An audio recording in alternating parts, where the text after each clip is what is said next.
평생을 한국에서만 살았기 때문에 우리는 그냥 물 흐르듯 지나가는 것일지 모르지만 외국인들은 한국에 왔을 때 참 많은 부분에서 편리하다든지 미치도록 빠르다든지 하는 것들을 보고는 한국에서 하루하루 신세계를 경험한다고 말합니다. 특히 그런 것들 대부분은 우리 한국인들이 이게 편리하다고 할 수 있나? 당연히 그런 거 아닌가? 라고 생각할 수밖에 없는 그냥 일상들이죠.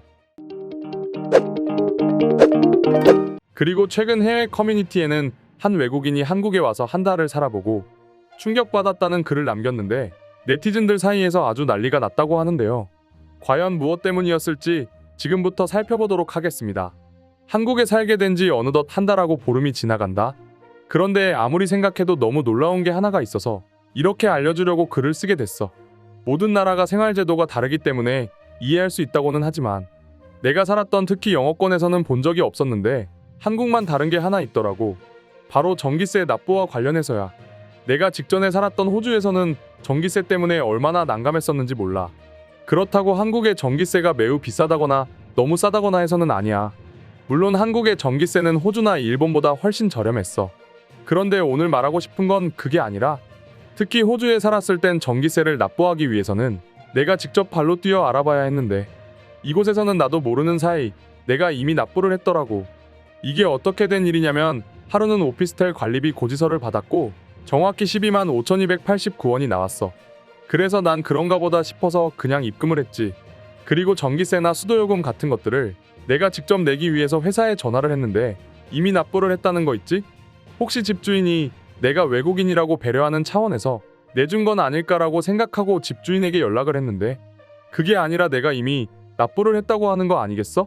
그러면서 관리비 고지서를 잘 한번 읽어보라고 그러기에 다시 한번 보니 관리비 내역에 전기세, 수도세, 아파트 관리비 등등 모든 게 포함되어 있는 거 있지? 그래서 인터넷을 찾아보니까 한국은 오피스텔이나 아파트가 아니더라도 모든 사람들이 이렇게 알아서 고지서가 날아온다고 하더라고. 심지어 내가 사용하는 물이나 전기 등 모든 시설에 대한 고지서가 저절로 날아오더라고. 그렇다는 건 한국은 이렇게 시스템이 체계가 있고 국민들이 이런 건 굳이 신경을 쓰지 않아도 된다는 건데 왜 호주나 일본은 이렇게 못 해주는 거야? 그게 아니라면 진짜 한국이 유독 좋은 건가? 도대체 뭐가 맞는지 모르겠어. 한국이라는 나라는 살기에 너무 편하고 모든 게 체계적이야. 심지어 그 속에 자유도 있고 도대체 어쩜 이런 나라가 있을 수 있는 거지? 혹시 한국에 살면서 내가 더 놀라워야 하는 일은 또 없을까? 그런 게 있다면 누군가 알려줬으면 좋겠어. 한국에 사는 선배님들 부탁드립니다. 외국인이 한국에서 한 달을 살고 충격받은 이유는 바로 전기세의 자동 납부 고지 때문이었습니다. 한국인들은 굉장히 의아할 수밖에 없습니다.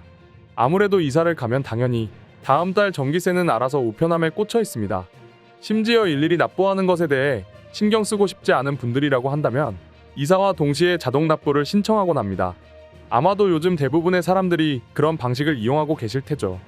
혹은 아파트나 오피스텔 등에 거주하고 계신 분들이라고 한다면 굳이 전기세 따로, 수도세 따로 자동 납부 신청을 하는 게 아닌 통합 아파트 관리비 자동이체 신청을 하면 그 안에 전기세, 수도세, 가스 요금 등 모든 것이 포함되어 있기 때문에 그다지 신경을 쓸 필요가 없습니다. 하지만 글쓴이가 말한 것처럼 꽤 많은 국가가 한국과 같은 방식을 채택하고 있지 않습니다. 도대체 그 이유는 무엇일까요? 일단 호주를 예로 들어보겠습니다. 호주의 경우에는 전기 민영화가 이루어져 있습니다. 그 때문에 일단 전기세가 굉장히 비싸죠. 그리고 이 전기세를 납부하려거든 본인이 직접 내가 사용하는 전기 업체가 어디인지 납부 방식은 어떻게 되는지를 찾아야 합니다. 심지어는 내가 사용한 전기에 대해서 체크하고 직접 납부까지 해야 합니다. 그게 아니라면 잘 살다가 갑자기 전기가 끊겨버리는 경우가 종종 있다고 하죠. 실제로 최근 유튜브에도 이와 관련하여 한국인이 영상을 제작해 올린 적이 있는데요. 간략하게 살펴보면 집에 전기세 고지서가 무려 4달 동안이나 나오지 않아 회사에 전화를 했더니 더 이상 해당 회사는 유튜버가 거주하고 있는 집에 전기세를 받지 않는다는 대답을 들었다고 합니다. 한국인으로서는 당연히 이게 무슨 상황인가 싶겠죠. 영상 앞부분에서도 언급했듯이 한국에서는 전기세를 내면 전기가 들어오는 방식이고 돈을 내지 않는 한 전기가 끊길 일이 없습니다. 그것 말고는 전혀 신경 쓸 일이 없죠. 그리고 만약 요금이든 불편사항이든 한전에 전화를 해서 물어보면 굉장히 친절하게 알려줍니다. 그런데 호주는 다르죠. 해당 유튜버가 이 문제에 대해 문제 제기를 하기 위해서 전기회사에 전화를 했는데 모든 문제를 본인에게 떠넘기면서 내가 알아서 전기세 공급자를 찾길 바래 라는 대답만이 돌아올 뿐이었다고 합니다. 참 허무맹랑한 소리가 아닐 수 없습니다. 사실 그렇죠. 내가 태어나서 평생을 자란 곳도 아니고 유학 때문에 잠깐 온 것일 뿐인데 전기세를 누구한테 지급해야 하는지 알 리가 있나요? 그래서 해당 유튜버는 굉장히 당황스러웠다고 합니다. 그러나 문제는 이뿐만이 아닙니다. 호주는 전기 공급자가 친절하게 우편을 보내준다고 합니다. 그런데 거기까지입니다. 내가 전기 공급자라는 것을 우편을 통해 알린 것 외에는 아무것도 없습니다. 심지어 고지서도 날라오지 않았죠. 본인이 알아서 고지서 신청을 하든 납부 신청을 하든 다 해야 한다고 합니다. 정말 아이러니하죠?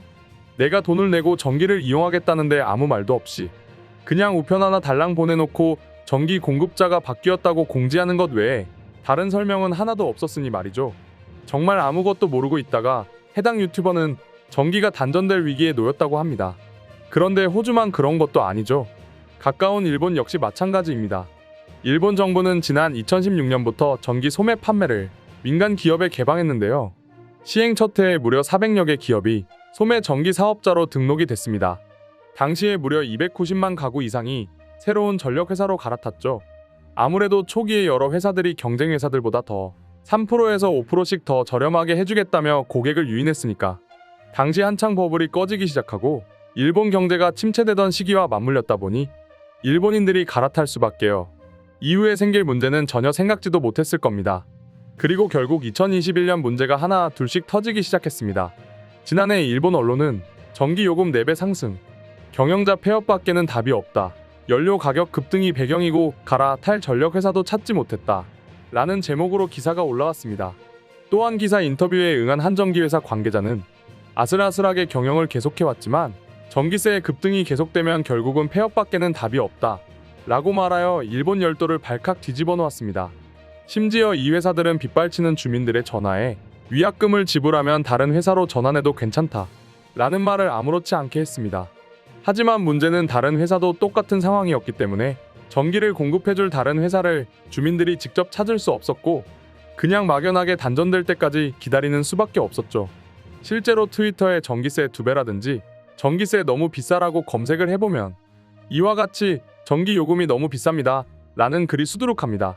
일단 비싼 건 둘째치고 아무런 대책도 없고 심지어 호주와 마찬가지로 전기 공급자를 본인이 직접 찾아야 한다는 것이 너무나 어이가 없는 상황이죠. 때문에 일본인을 비롯해 다수의 외국인들이 한국에 왔을 때 한국에서는 이런 걱정을 전혀 하지 않아도 된다는 점에서 큰 충격을 받을 수밖에요. 그럼 지금부터 관련 해외 반응 자세히 살펴보도록 하겠습니다. 세상에 이렇게 편할 수가 있나? 도대체 한국인들은 얼마나 편한 나라에 살고 있는 거야? 왜 우리만 이렇게 피해를 입고 있어야 되는 거냔 말이야. 한국인들이 편한 나라에 살고 있는 건 맞지만 이걸 우리가 입고 있는 피해라고 생각하는 건 난 아니라고 생각한다. 우리는 원래 이런 삶을 살아왔잖아. 한국이 없었다면 이걸 당연하게 여기면서 평생을 살았을 테니까 말이야. 하지만 결국에는 다 알게 됐잖아. 물론 나라마다 정책이 다르다고는 하지만 한국은 굳이 저렇게 하지 않아도 모든 국민들이 잘 먹고 잘 살고 있어. 그러니까 이건 우리가 입고 있는 피해라고 할 수 있지. 답답하다 답답해. 지금 와서 우리가 어떻게 말을 한다고 하더라도 한번 민영화 돼버린 건 도저히 바뀔 수가 없을 거야. 그렇다고 해서 우리가 지금 와서 정부를 욕할 수도 없어. 한 번은 일본에서 전기 도둑으로 몰릴 뻔했어요. 공항에 도착했는데 핸드폰 배터리가 없어서 콘센트가 보이길래 충전을 했는데 갑자기 호텔로 우편물 하나가 날라왔어요. 전기료를 내야 한다고 말이죠. 호주로 유학을 갔었는데 이거 진짜 불편했어. 왜 사용자인 내가 돈을 내려고 찾아다녀야 하는 거야?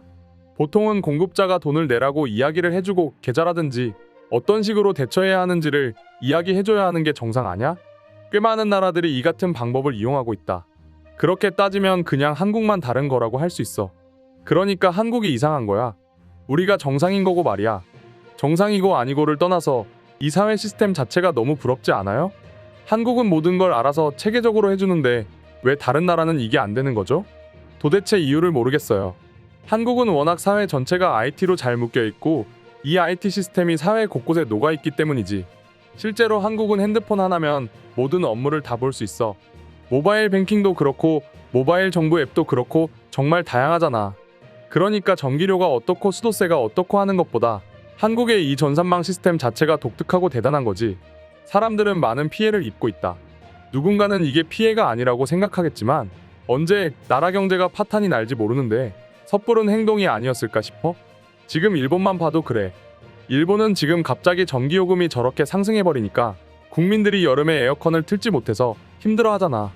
지구온난화 때문에 더더욱 전기가 많이 필요할 텐데 매년 여름 일본은 어쩌려고 그러는 거야. 오늘의 영상은 이것으로 마칠 텐데 영상이 유익하셨다면 구독과 좋아요, 알림 설정 한 번씩 부탁드리겠습니다.